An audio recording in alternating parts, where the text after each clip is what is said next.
I'm Big Don Luca, smoke you like my hookah. Pump fake right, then I step back in illusion. That's a boss move maneuver, billionaire entrepreneur. Mark Cuban on the viewer, put you rookies on a skewer. I stay shitting on you boys like I came up from the sewer. Used to have a lot of dollars, now I got a lot fewer. What you saying to me? I hope you save it for me. I'm about to kill the game, and I put it in my testimony. Hi, welcome to the Mainstream Mavs podcast. This is your host, Will. I'm joined here in person by my co-host, Jaren. What is up, guys? Today, we are going to be digging into the Mavericks' clutch time victory with 2 games left after this game in the regular season to the Sacramento Kings at home. We were in attendance for said game, styling at the American Airlines Center, though we were not met with any fans coming up to us, unfortunately. Perhaps our aura of star power has not really got to the point where we thought it would. But, you know, as Flight Reacts, one of my favorite YouTubers always says, just wait till June.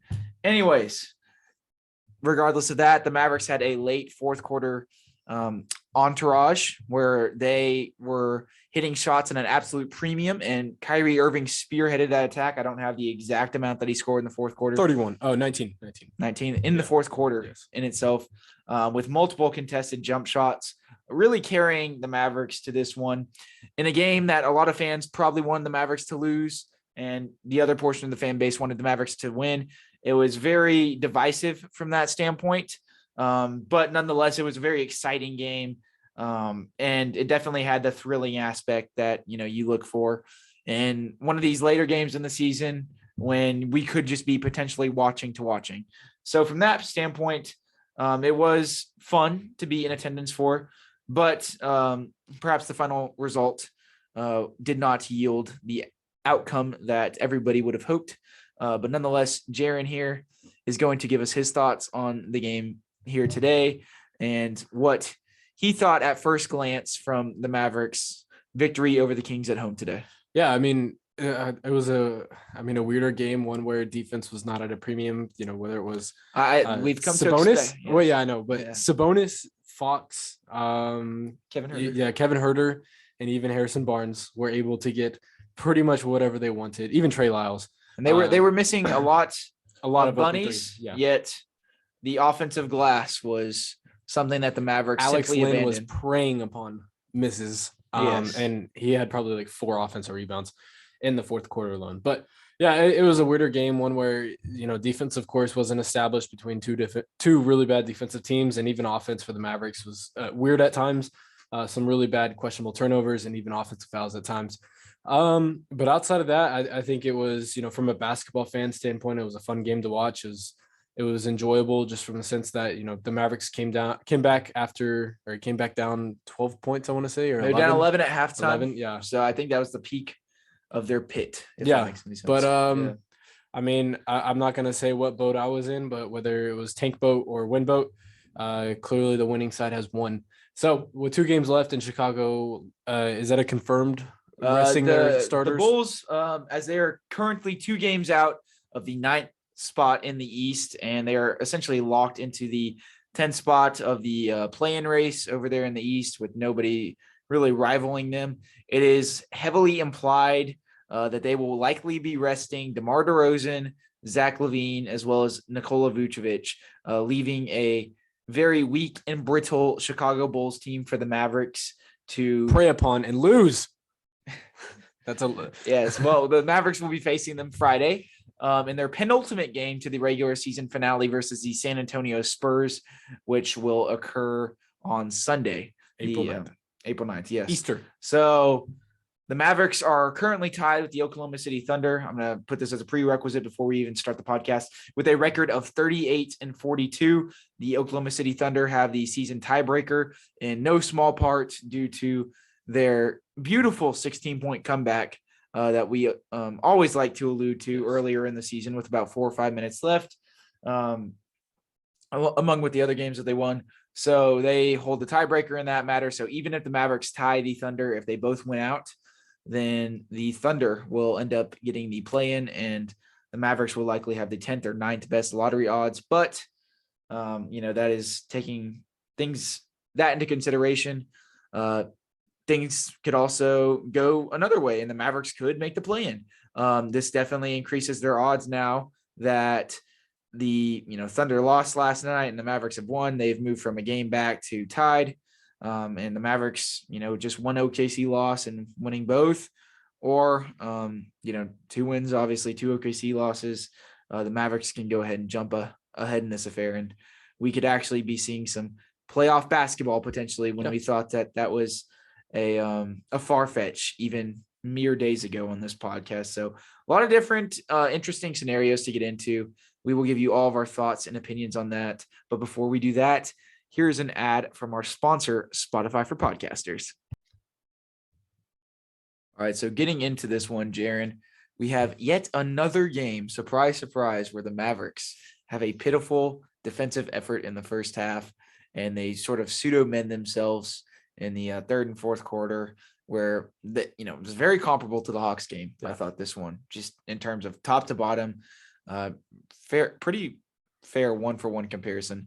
What did you take out of this game, looking at it sequentially? Yeah, I mean, from that standpoint, like, this was a game where, it definitely had to be pulled out. You had to actually start making shots. Thankfully, I think for the Mavericks, they were really benefactors of a horrible shooting night from Sacramento. I'm not quite sure what they shot, but I would be surprised if they made over 10 3-pointers in this game. But offensively, working off the pick and roll, of course, I saw Christian Wood get involved. We even saw some Josh Green middies. We haven't seen those in a while, so he was starting to feel himself in the bag. They made 12 3-pointers, so barely over. I was on the line. But yeah, pick and roll offense. Especially Kyrie getting his bag going in that fourth quarter, and then Luka in the third quarter was honestly miraculous to see him get to work. But yeah, in that second half, whenever the Mavericks really started to cook on threes, and especially driving and kicking and everything like that, I think that definitely elevated the Mavericks into a different level. Because again, at halftime they were down 11, and pretty much after the second quarter, it kind of seemed like bad offensive play was in their rearview mirror. We saw some, honestly really atrocious turnovers, whether it was Josh Green just completely rugby tackling. I forget, was it Kevin Huerter? I forget, Malik Monk. Yeah, it was. I think it was Malik Monk. And that was honestly just really not. It was pretty funny. But yeah, there's just benefactors of pretty much stupid turnovers. So I think once the Mavericks picked those up and started actually playing some offensive ball, it definitely picked up. And as progressively, it wasn't an amazing defensive night for obvious reasons, but there were some good possessions that the Mavericks had that pretty much kept them afloat in this game, or even held the lead at certain points.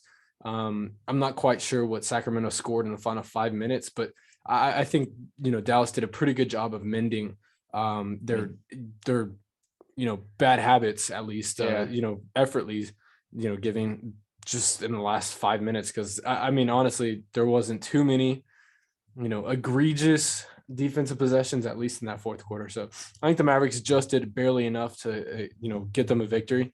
And of course, if you watch that Atlanta game, they did the total opposite of that, and it kind of seemed like, yes, Atlanta was leaving the door open, but they just couldn't get the job done.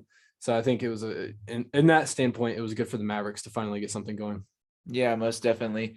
The Mavericks, I thought, veered away from some of the schematics that they've really been attuned to as of recent. They've been running a lot of horn sets, zoom actions for Kyrie and Luka. They deferred tonight to playing a little bit more ISO ball, trying to run and get out in transition. They were really, you could tell that they were just how negligent this team is to try and defensive rebound. It's almost like it's a weird sort of complex because of how they started the season, but they'll have like 3 or 4 guys out running in transition before, anybody's even trying to grab a rebound.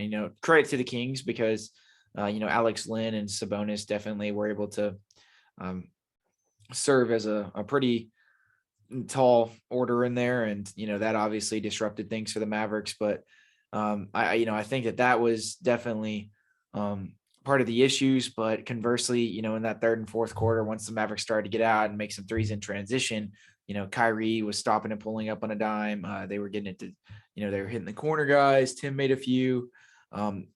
That really started to help because then that just, sort of catalyzed this whole drive and kick game And, we saw the Mavericks, being able to catch Kings defenders, having preemptive closeouts because, they're running in transition. And they just didn't, have enough time to, properly diagnose the situation or breakdown. And I mean, we had a lot of Mavericks, be willing and able to make some difficult passes tonight. I mean, obviously, I say that sort of tentatively because in a lot, it's more like 4 guys, but Luka and Kyrie, of course, were doing a great job driving and kicking tonight. I mean, they had some insane wraparound passes, but even a couple other guys that I really saw do good from that perspective. Josh Green and Tim Hardaway Jr. Yep. They were actually doing a pretty good job moving the ball in this one, and making some very difficult passes in the midst of a pretty just conglomerate of guys in the paint. They were able to make some huge wraparounds out to the guys beyond the arc, and the Mavericks were able to particularly when Christian Wood was in there, were able to use that 5-out offense to their advantage, and they made 23s tonight. And I mean, the simple story kind of goes with this team that, has been the sort of narrative with them all season, Kyrie or not. When the Mavericks are making threes, if they can just get the defense to be just average or slightly under average, then they have the potential to win a game because it's just a lot of offensive prowess to deal with. But because of this team's one-dimensionality, because of this team's, unwillingness to get another personnel, or just, simply they don't have the personnel to go defer to another style, they end up, not being able to win games multiple ways. But, on the other side of things, the Kings definitely don't have one of the better perimeter defenses or interior defenses for that matter in the league, but they've been benefactors of this, historic offense all year, like the beam, but it honestly isn't the worst matchup for the Mavericks because they are not all too dissimilar in their play styles. And it's kind of like whoever gets hot wins the game. Yeah. I mean, we have seen that in the past 2 matchups that they played in that back-to-back series in Sacramento. I mean, I like the way that you put it. Whoever's making the shots is pretty much going to win this game. It's a non-defensive battle. And like I said, the Mavericks were huge benefactors of a really off shooting night, off shooting night in terms of Sacramento. They were on a second night of a back-to-back, may I add. So I think that might be something to at least keep in mind if you're, overly hyped about this game. But even still, the Mavericks, they did a good job. They did a fantastic job making shots, wraparound passes, as you mentioned beforehand, all that. And yeah, I mean, defensively, like I said, just creating those sort of, hands in the lanes, creating some turnovers, even though there wasn't many turnovers to be created.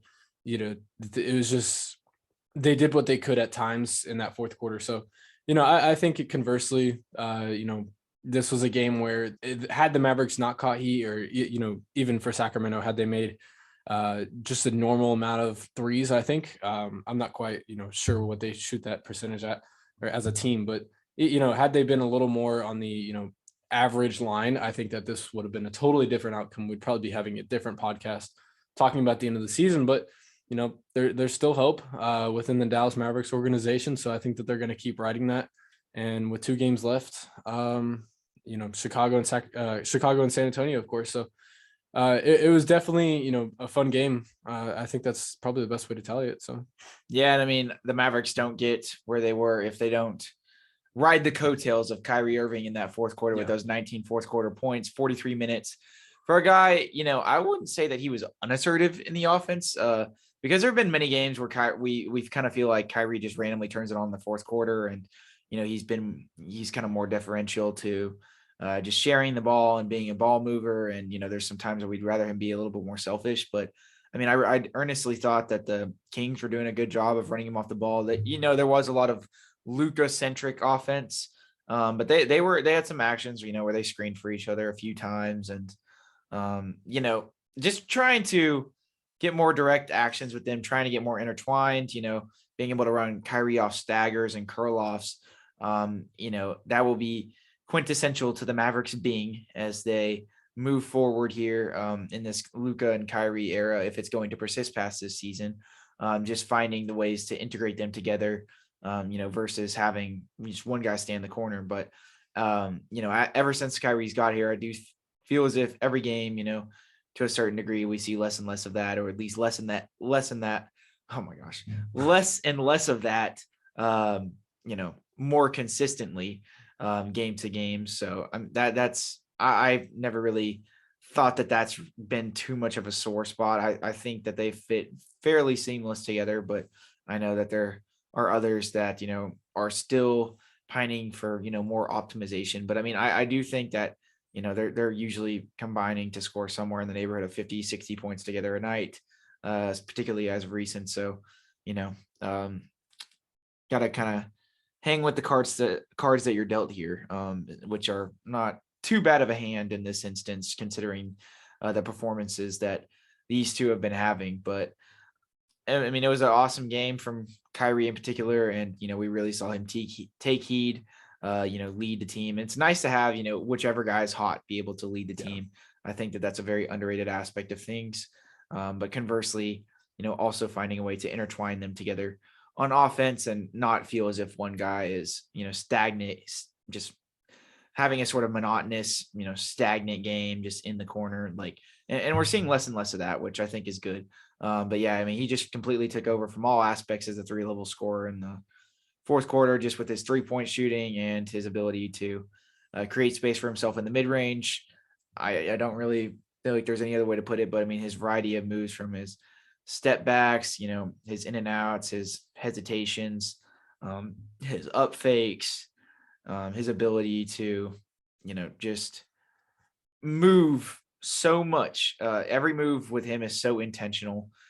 He doesn't have any wasted steps when he's dribbling, and it bodes for him to create a lot of space with the amount of quickness he has. I mean, he was on one in the fourth quarter. It was really fun to watch. Even if me and Jaren did have our, maybe our own agendas in mind. And we'll get to that at the end of the podcast. We also are going to be getting into the Mark Cuban quotes that he made pregame in another podcast. Just kind of depending on how this season ensues, we're going to kind of play it by ear. I know we do have, I believe, another 4 days. We only have a 1-game break in between. Yeah, both games. Yeah. So, we obviously don't know exactly how the Mavericks season is going to end up finishing here, whether they're going to just not even make the play-in, losing the playoffs. But there was definitely a lot to get into regarding those quotes, and we are more than willing to be able to, come dissect them and talk big picture with you guys and really get into the ins and outs of those. But right now we're dragging to the end of the regular season, to say the least. And we just want to get these post-game podcasts out, but those will be coming, so stay tuned. But yeah, otherwise, I really don't have any more in terms of how this game fared. And, if we're talking sequentially, I think that the Kings definitely had some unfavorable 3-point shot variance in this one, and it could have been a totally different outcome. I don't think the Mavericks did anything insanely special or different that we've been pining to do for them to do all year. Occasionally Jason Kidd will ride the hot hand and close with a guy, but more often than not, sometimes we see him throw a guy like a Christian Wood by the wayside when he's having a good game. Tonight he rode with him, and I mean, at least Christian Wood was playing really well on both sides of the ball in this one, so that was a welcome sight. Some games he doesn't. Christian Wood started off, having like a really weird sort of first and second quarter, and I didn't seem like he was going to be able to turn the tide, but he did so very convincingly. So that was much welcomed. But yeah, otherwise, from the Kings' perspective, Fox definitely was the primary initiator. The Mavericks definitely had trouble keeping up with the foot speed of him. I think really from every single point of attack defender, but they did do a good job just clouding the paint, and he was conversely doing a very good job getting the ball to shooters. They just missed. No, exactly. And Sabonis in those non-Fox minutes really impressed me. His ability to bring the ball up the court when De'Aaron Fox is out of the game, and take heed of the offense and be a distributor from that nail and free throw line area. It's really difficult to deal with when you have a 6'10", 250 guy right there doing that, who's very savvy in terms of his passing ability and things, has long arms and all that. So he had 11 assists tonight. That was hurting the Mavericks. Triple double. Yes. Yeah. That was hurting the Mavericks definitely with some of those deep cuts, and just some of the Kings run a lot of different guard screening actions with Sabonis for each other, whether it's Herter screening for Sabonis. Like, there's a lot of different wrinkles they have just because of, the diversification of what they can do with their offense when you have a guy that, has evolved not just as a pure post player anymore, but this sort of almost like a mini Jokic, as kind of what Sabonis is elevated to offensively this year. And, that's why the Kings where they are where they are in the West. And I know I'm not comparing him to the degree that Jokic is able to do the things he does at. But, Jaren made that comp, I believe, a week or two to me, and I've been pretty attuned to it ever since. I mean, if you watch the way that he affects the game at multiple levels, it's actually quite fascinating from an outside perspective. But, the Kings were really able to, as both of those guys really initiated offense for them, they rode the coattails of that. And they have a lot of, deep cuts. They run a lot of like UCLA cuts. They just have a lot of different moving parts. And we saw the Mavericks have trouble keeping up with their off-ball movement at times. But as the game progressed, we saw where the Mavericks started to really hone in more defensively. I don't know if it was necessarily an effort thing or the lineups the Mavericks were playing. I don't really think it was the lineups because they didn't have the best defensive personnel in there. But they just did a much better job really just running with everybody and staying hip to hip with guys because of the vast array of off-ball movement that the Kings had here. So, I think that that's kind of the route that the Mavericks were able to take to win in this one. It wasn't very convincing, and there definitely were a lot of different, other contingencies where the Mavericks probably lose this game if just a few other things go right from the Kings perspective, or, X, Y, or Z role player steps up just a little bit more. But you take your wins where you can get them at this stage in the season for, despite whatever personal interest or fan interest we have, the Mavericks themselves are still trying to make the play in. Yeah. And, it's paramount that they obviously win at this stage, being tied with the Thunder after they lost to the Lakers yesterday. And, they're tied 38-42 record wise. And we move on to, this game for Chicago Friday night, a pretty premier matchup where it seems as if the Bulls are going to have a lot of guys out. And then, the final game of the season versus the Spurs on Sunday. So it was good to see the Mavericks show out amidst a very just groggy last couple weeks and actually get like a feel good win for those in the fan base, I guess, that are still pining for them to win. Which, I mean, is, I think, all of us to a certain extent, being a fan, I think you have to. Yeah. But maybe some people have different degrees of desire to win, if that makes any sense. I would tend to agree. So but otherwise, I don't have much other. If you would like to get into how the individual performances on both sides of the ball, I don't have much other in terms of how the game fared. Yeah, I mean, I feel like you covered the Kings perspective pretty well. I think off the bench, like really the guy that not produced the most, but one guy I think that kind of surprised me was Trey Lyles. His ability to come off backdoor screens or backdoor cuts. Multiple times he was open for either lob passes or just inside easy dunk passes or passes on the dunker spot. He even nailed down a couple of threes that were pretty clutch in the scenario. Davion Mitchell too. Oh, Davion Mitchell's defense was amazing. I didn't even realize that he had 8 points in this game, like a really productive 8 points, but he had one really, really good defensive possession on Luka where he kind of pulled the chair on him whenever he's backing down. And then attacked him right after and was able to force the ball out of bounds. Yeah, he's able to force the ball out of bounds and force a bad turnover. I believe it was a turnover. But yeah, off the bench, I was really surprised with those guys. And Malik Monk did his usual thing. I'm going to be honest, this is my first time seeing Sacramento or Malik Monk in person, and I didn't realize that he was, a small 6'2". He does not look like that on TV, I will admit. But I guess headed over to the Dallas side of things, Tim Hardaway got things going really quickly. With his 3-point shot, he was able to knock down 5 of 8, and pretty much the first 3 quarters, he was really productive. I'm not sure. I don't know if you've ever found that out, but we're not sure if it was some sort of injury or if they just kind of deferred away from him. But it kind of seemed like in the fourth quarter he just disappeared.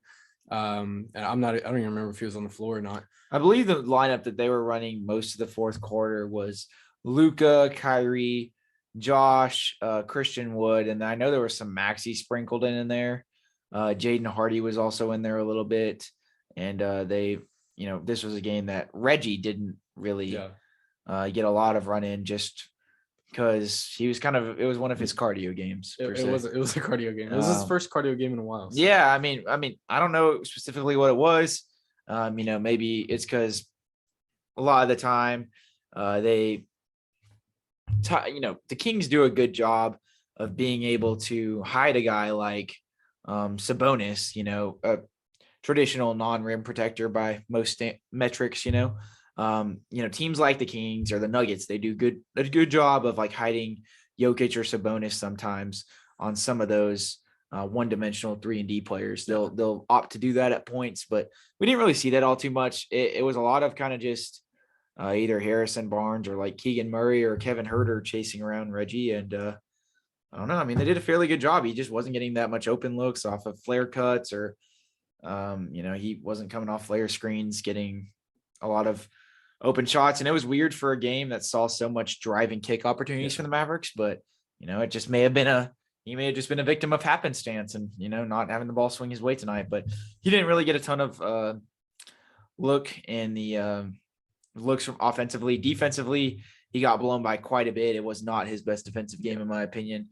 He got caught ball watching a few times off ball. So that obviously came to his downfall at points. Dwight Powell, he played like the beginning of the first quarter, the first 6 minutes, I believe the first 6 minutes of the third quarter. And we did not see him otherwise. He was able to sneak past when the Mavericks were able to involve Sabonis in a pick and roll. He was kind of able to sneak past him for a dunk one time on a lob, I believe. No. He, I just assume that's the only way he scores every time. That's so bad. He honestly, I mean, from a glass perspective, he got that one. I remember the exact play. It was the first play of the game, though. And he got the offensive rebound to where he probably could have went up for a putback dunk, but brought the ball back down and went up for a traditional Dwight Powell layup, slap the backboard and get giddy up and down the court. But anyways, I mean, he didn't really provide too much of an impact on the game. The one downfall of playing those sort of, non-rim protecting bigs is that they are typically always going to be in drop coverage schemes. And Sabonis, he's not as heavy-footed as, say, a Valanciunas or a Jokic, where he can't come up to the level of the screen. And I know that they've done some interesting things with Jokic in Denver. They'll have him kind of come up to the level of the screen and then, just have him fall back, or they'll switch it occasionally if it's a favorable matchup. But typically, traditionally with those sort of guys, they will tend to drop back. Sabonis honestly has kind of surprised me with some of his athleticism tonight. I mean, he's pretty mobile. He's in the prime of his career. He may not be able to jump the highest, but I mean, he's got good foot speed, man. He's very quick. He's got amazing footwork too. Yes, very savvy, and he's underrated in terms of his speed. I know he necessarily doesn't have the most insane length or hops to be able to contend. But I mean, he can guard guys a little bit on the perimeter. He wasn't terrible when he got switched out. I remember 1 or 2 matchups where Luka or Kyrie got switched out onto him, and they thought it was going to be fresh pickings, and they either missed a mid-range jump shot, or I think in one of their instances they weren't even able to get to the rim and they had to pass it back out. So the Mavericks, I think that they thought that they were going to be able to exploit that matchup a little bit more than they did. That obviously led to Dwight Powell not playing as much, but he did what he could. Got his ass whooped on the boards. when he was in there. I mean, I know you said he had those 3 offensive rebounds. He did provide the only sort of really invigoration of offensive rebounding for the Mavericks tonight. On the starting yes, the Mavericks got out rebounded 57-39 tonight. Did you know it was 30-29 at one point I believe in the third quarter? Really? Yeah. You could tell Alex Lynn's effect on the game and that's Alex Lind that we're talking about here, Mr. Maryland Terrapin himself. But nonetheless, Dwight Powell, just due to the matchups in this game, something that, as he's just a very circumstantial player, just given his sort of state of being, but he can always give you 12 minutes of energy, as we saw in the Western Conference Finals last year, but he just didn't have the biggest role in this one.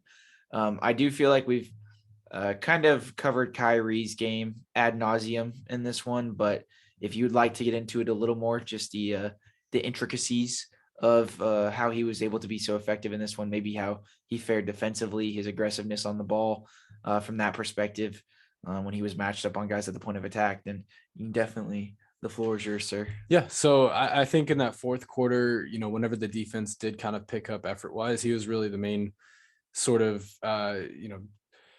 spearhead for that. He tallied 2 steals in this game, and a lot of them were just, creating bad turnovers for the Kings. Whether it was pretty much full court press or, as soon as the ball was covered, he'd go in for a double team.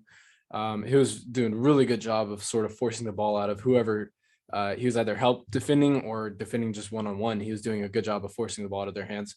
Offensively, you tallied Kyrie's game pretty much to a T, but he had that one possession against Davion Mitchell where pretty much the only guy in the league is Kyrie Irving who can make that shot, where he had him back down in the paint, had the ball moving pretty much, it wasn't staying still. He was doing every sort of arm movement, foot movement that he could do, even head jolting, and finally faded away and got it to fall.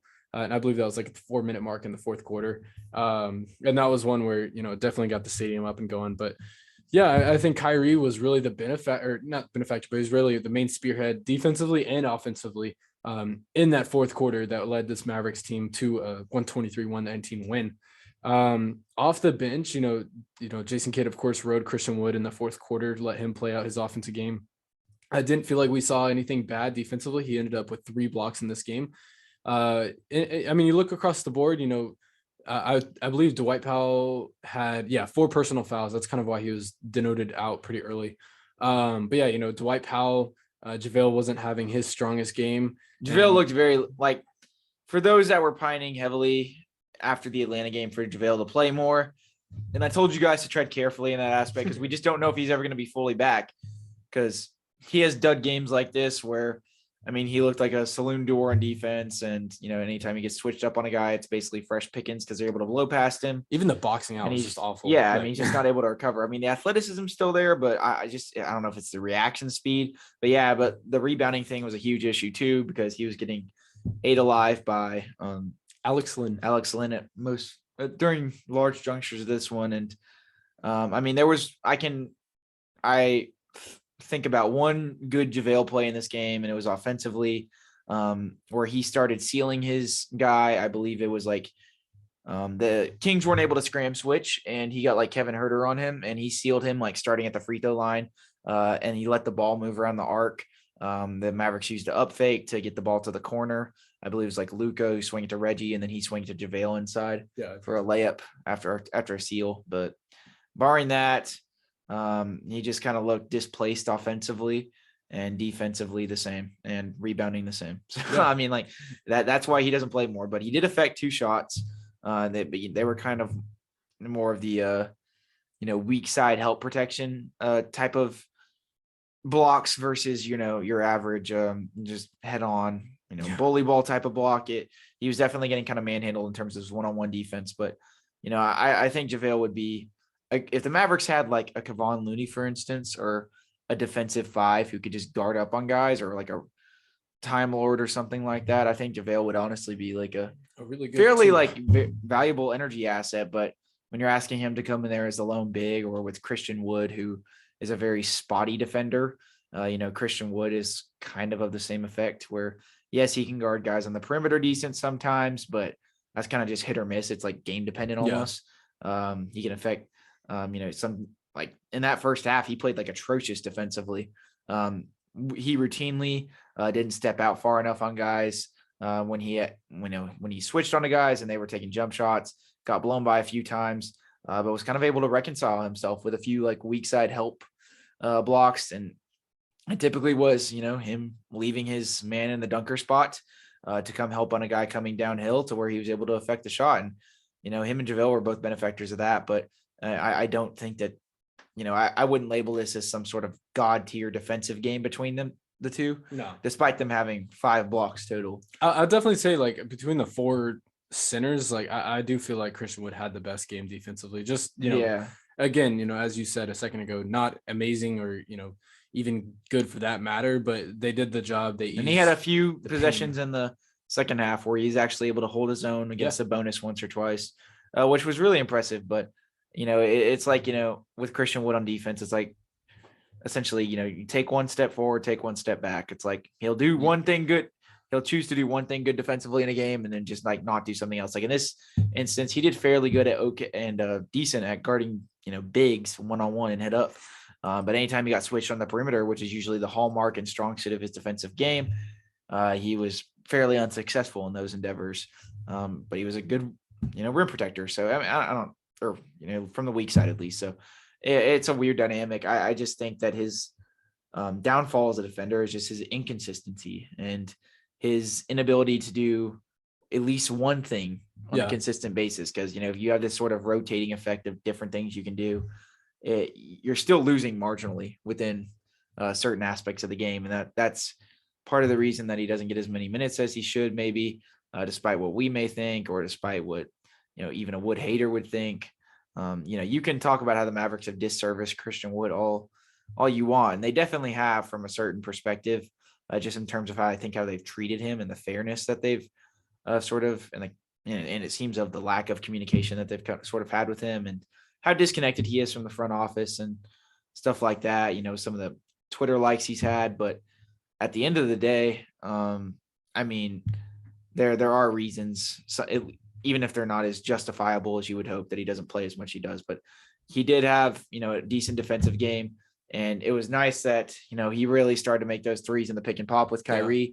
That's the first time we really started to see that like 2-man tandem get going in that fourth quarter.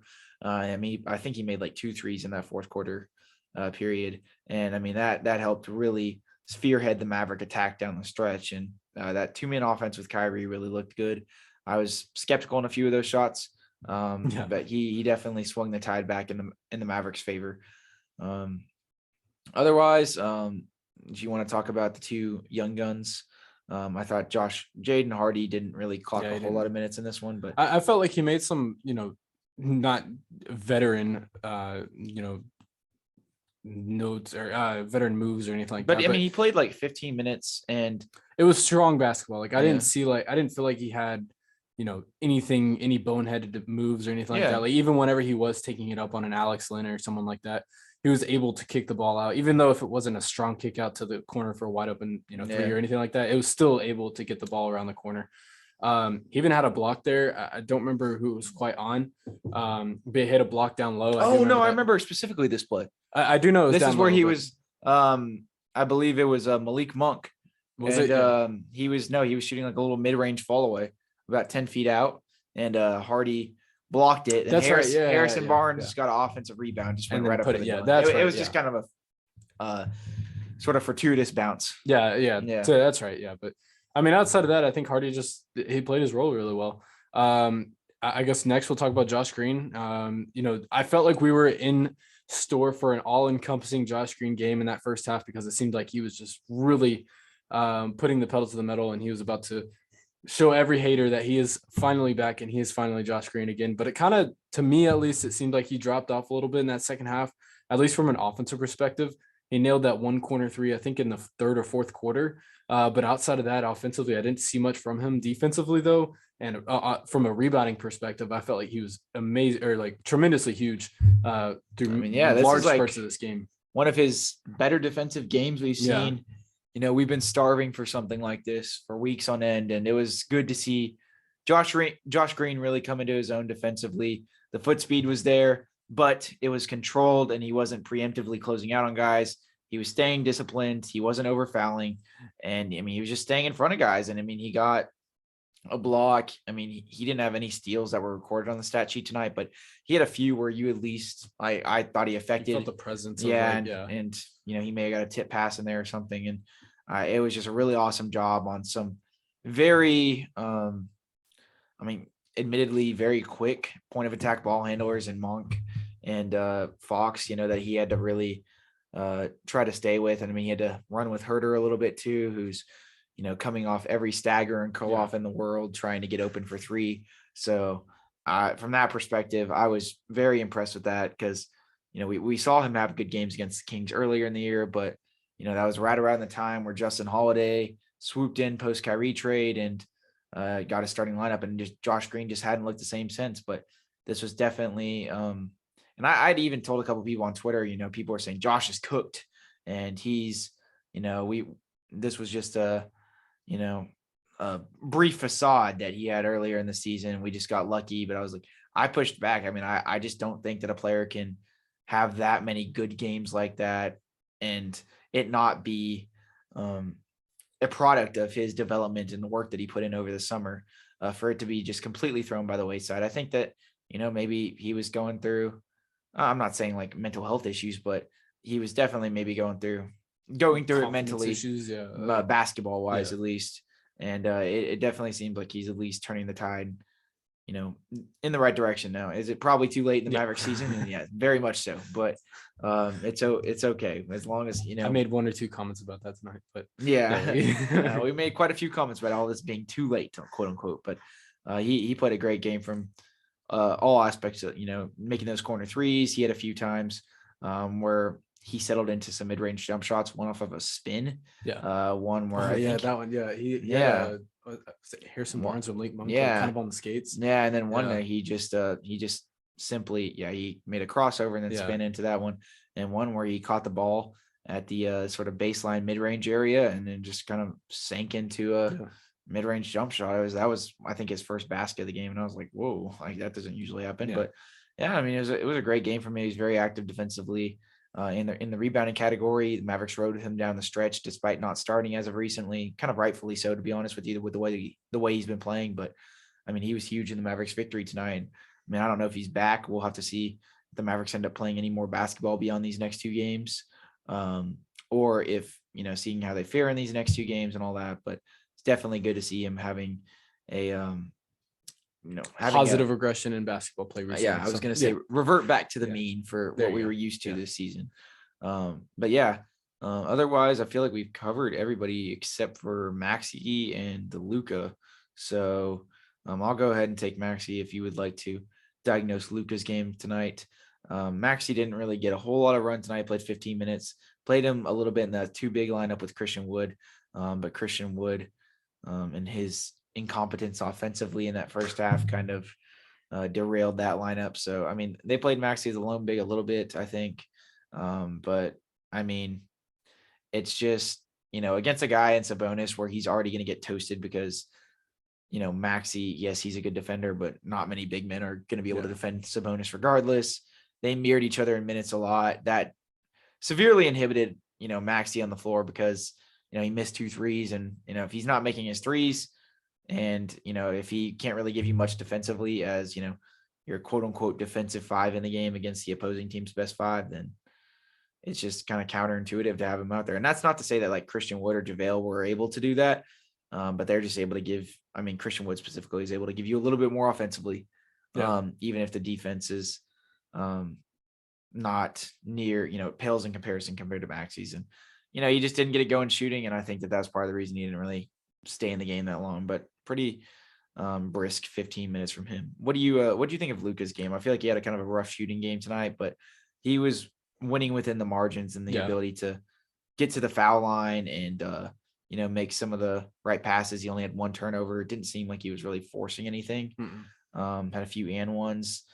It wasn't the best game from him, but it was enough to get it done. I was curious to get your opinion on it. Yeah, I mean, I think you pretty much have to, if you could take the fourth quarter out in terms of him, he had, I think, a pretty good game. The first 3 quarters of offense were honestly really steady. In that third quarter, he was really the benefactor, or I guess he was, really the main facilitator for all those Tim Hardaway threes that were raining down in the third quarter. Up until that knee bang that he had with, I don't remember who, I think it was Jaren Fox or someone. But yeah, pretty much until he had that, new knee breeze or a new, I cannot speak. Kyrie also in this game had a little bit of a, yeah, he had that, like he tweaked his ankle potentially. I don't know. Was it the right foot? It was the left foot. Okay, so yeah, he's been dealing with the right foot soreness. So luckily it was the left foot, but both of the stars got a little banged up, but luckily they were able to stay in the game. It didn't seem as if it inhibited their play too much, but in Luka's case, it definitely looked as if it bugged him up until halftime. But after they came back, was it in the second? Was it in the first half? I believe it was in the. It may have been in the first half. I think I got my timeline on this. I think it was in that first half. Yeah, it was in that second quarter. Yeah, I believe and I will say as much as that. The Mavericks team wide struggled defensively, really, besides Josh Green. I wouldn't really say anybody had. I mean, I'll give Christian Wood the title of a good defensive game. Yeah. I would say Josh Green was the only one who surpasses that in any sort of aspect. And everybody else was either average or definitely worse than that. And, including basically all the starters. I mean, I'd say Kyrie had an average one. Everybody else was definitely below average because Kyrie is having really good on-ball pressure, but there were a few times he got caught ball watching off the ball. But Luka, when he was injured, man, I mean, it was he couldn't move out there. It seemed as he was inhibited and he was losing his guys and on the perimeter. And I mean, they're typically trying to hide him on guys like Herter or Malik Monk or Keegan Murray and those guys. Admittedly, the Kings, conversely to the Mavericks, with this sort of innovative pro style offense, we want to call it, that they got. They do not have a lot of one-dimensional players. They're quote unquote 3-and-D players, attack off of closeouts and do so very successfely time after time. And create cuts off ball for wide open dunks. These are foreign concepts that the CIA is gatekept, Jaren. These are not things that should be instilled within the Dallas media. So we'll have a talk later about what you can and cannot say on the podcast. But nonetheless, in all seriousness, Luka did fall victim to, I think, that knee getting banged up a few times, and just that probably subsiding some of his defensive effort, as well as his just usual, looking at the ball and really staring at it and having a good, nice, long conversation with the basketball. Yeah. 3-point shooters do not exist here. They do not. The NBA players cannot shoot past 18 feet, according to Luka. But otherwise, and that's not me being like hypercritical of his defense. I realize like when he turns it on, it's not bad. But I mean, we just like to poke fun over here at Mainstream Mavs. Don't take anything too serious here, guys. But otherwise, like you said, I thought he did a pretty good job of setting the pace of the game. He had some tough buckets when the Mavericks really needed it at times, some and ones, was getting to the rim. He did a good job snaking on some pick and rolls, just using his body when he gets within inside 10 feet, as well as anybody in the league, as we always talk about. And, he was, despite a rough shooting night, he got to the line about 10 times and, he was able to definitely provide that steady remediating factor to help the Mavericks win this one. So the Mavericks definitely got a very spirited effort across the board. Even if everybody didn't necessarily play their best, you could tell that the guys were in it to win it in this one. They're not giving up on the season. And that's what I wanted to get into for our last little tidbit here before we end the podcast. Jaren, we're not going to go too deep into this, but what are your thoughts on the Mavericks tanking, quote unquote, or deferring to losing the last two games, which does not seem is going to be the case. Obviously, after this point, we presume that once they were mathematically eliminated, which I believe would have occurred, or they would have been all but mathematically eliminated had the Thunder won last night and they lost tonight, or just one of those things happened. But we're in a position now where they're tied, and the Thunder do hold the tiebreaker, so the Mavericks still would be in position to have the 9th best lottery odds as of today. They're the 9th worst record in the league because of how the tiebreaker scenarios work out. But I mean, they could very easily fall out of that situation and be in the play-in tournament with a puncher's chance more so at keeping their top 10 pick. So what do you think of this situation holistically? And what do you think the Mavericks should do if you had just your opinion, but also what you think the team will do? Yeah, I mean, like, look, this is a very intricate, weird situation, one where, I don't feel like we've been in the play for a very long, or at least a while. I mean, since the play-in was created, we have never been in this sort of boat before. This Chicago game, I think, is way more important than many people probably would have denoted before. Essentially, yes, we are tied record-wise with Chicago, and they hold the tiebreaker over us currently. Now, of course, the second matchup of two will be held, I believe, Friday night at the AAC. So this will be whether you want the Mavericks to tank and lose, or whether you want the Mavericks to win and try and make a playoff push. This is a season defining game for both parties in that term. So I think, for me personally, what I want the Mavericks to do, or what I think the Mavericks should do, there's still a small percentage of hope, I would say, in terms of even making out of the play-in, and on top of that, even winning, I say 2 games in the first round. I mean, it just seems insurmountable for like anything that breeds productivity to come out of this, because if you want to get to the playoffs, obviously you want to see growth and development as you head into this offseason with Kyrie and Luka, because this team's not a championship caliber team. I mean, I can hear an argument if you think that they could get to the playoffs these last 2 games, but there's not any fiber of anybody's being that's going to state that this team is a championship team. I mean, they could. Hey, you never know. Luka and Kyrie on the floor at the same time. You never know. That's every single day. They've proven they've proven otherwise. The complete antithesis of a championship team. Too often than not, barring some miraculous turnaround, they would need some sort of like Mike. Some magical superpowers, or the Monstars would have to come dip their toes in Dallas real quick.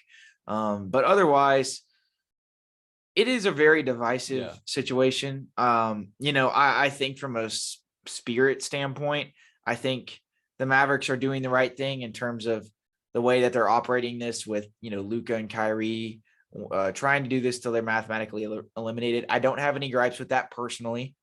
And I think they're doing the right thing from that perspective. You don't want to give the, aura or image that you're trying to tank, or that, you're disinterested in winning and, just to get a potential draft pick. That's never something you want to do, especially with the players that are at hand here with the Mavericks and the stakes that they could hold this offseason with Kyrie. His whole signing kind of being up in the air, as denoted by Mark Cuban in his recent interview, as well as what has sort of came out from Shams the other day, that Kyrie may test the waters, but also kind of wants, but it would, prefer to sign in Dallas. There's just a lot of conflicting stuff right now. You don't want to aggravate that situation anymore. Obviously, Luka, he's a guy who wants to win at all costs, so you don't want to screw with that at all. But at the same time, the Mavericks are in a very convoluted situation here, because there's just, nothing productive is essentially going to come out of this unless they somehow knock off a couple games against Denver in the first round, and, win 2 games in the play-in. And then you can say, okay, well, at least you got a little bit of momentum heading into the offseason, and, things aren't as, bleak and just sad as they were heading in. And then the team, because vibes matter. And we've seen that with last year's team, even from all aspects of the team, vibes matter. But it just, with the position that the Mavericks are in, and, them having this unique situation where they would keep their top 10 pick that is owed to the Knicks. That was in the Porzingis deal, that they top 10 protected it. It's a precarious situation, and it's one that, like me personally, I think the odds are simply just too insurmountable, and the negatives outweigh the positives too much, to where I hope that they end up not making the play-in and they end up keeping their pick. That's what I hope happens. But at the same time, I don't fault them for trying to win. And I bold statement. I don't know if I would. Look, I'll agree with you. I think that the Mavericks would probably be in a safer boat future-wise, assuming that, you're mathematically eliminated. There's no possible option that you can make the playoffs, or even play in for that matter. You just pretty much shut down everything and you get a secured top 10 spot. Yeah, I think that's probably in best interest for this team's future. But then again, like you said, if there is a chance, I think that you might as well take that chance. Winning tonight definitely improves that. But yeah, I'm under the assumption that I think a top 10 pick would benefit this team way more than a first round exit to Denver, more than likely in either a gentleman's sweep or a sweep action. Yeah, no, 100%. I'm right there with you. We obviously talked about that ad nauseum post game as we were going down the escalators of the AAC. Yeah. But there's just a lot of conflicting points of interest of what this Mavericks team could do or what exactly is just going to become happenstance based on these last couple games. But best believe, given the situation that they're in now that we have this result of the Kings game, at least we have a little bit more direction. Yeah. We know they're going to try to win out, and we know the Thunder are too. So it's going to come down to the wire here, and we're basically going to have to see what's going to happen. Like we talked about at the beginning of the pod, the Bulls are projected to rest most of their players. So, I mean, you could almost maybe – I'm not pencil it in because the Mavericks have lost so many dumb games this year. But Charlotte. yeah, they could very easily, then they're facing a very brittle, feeble Spurs team that's just looking to get out of this NBA season and on to Wembanyama land. So, I mean, that's our next two games. The Thunder, conversely, I don't believe have the strongest schedule either. We have the Utah Jazz and Memphis Grizzlies. And, the Jazz, that kind of poses as a, possibly a conflicting game from the standpoint that they may still be trying to try, but I don't remember exactly if the Jazz play tonight, but if the Jazz lose another one, I think that they're throwing the cards in at that point. And then the Grizzlies, they're not really jockeying for playing playoff position at all. I don't know. I think tonight's results regarding Sacramento, their loss, and Memphis lost as well tonight to New Orleans. So I think that, especially, I guess now we can't say that, but I still think that there's a world where Memphis – are they 2 games? They're 2 games ahead of the Kings because they both lost. Had the Kings won tonight, I thought they were 1.5. Yeah. No, if the Kings lost, with only 2 games left and being 2 games back, the Kings are, they're pretty locked into that spot. Had the Kings won tonight, that may have posed a little bit of a conflict there, but nonetheless, I think that the Jazz may be mailing it in. They're a game and a half back of the Mavericks at this point. So game and a half back of the Thunder as well, of course. So I don't know exactly how that situation is going to dissipate.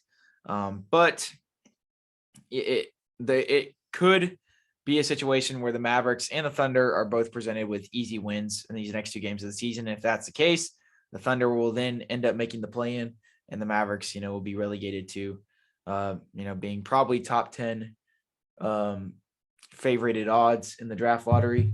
If they both win out, of course, but it just takes one Thunder loss. So, it's in God's hands, but it's not. It just takes one stupid game from the Thunder.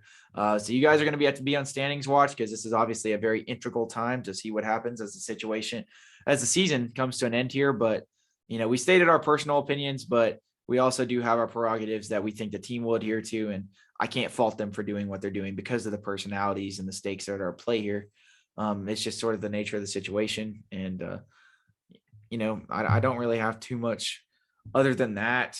Other than, I hope things play out favorably for, our personal agendas, but I also won't be, all too mad if the Mavericks can get to the playoffs and they can get past the play-in, then, I mean, they could still keep their top 10 pick in all technicality if they make the play-in and then lose.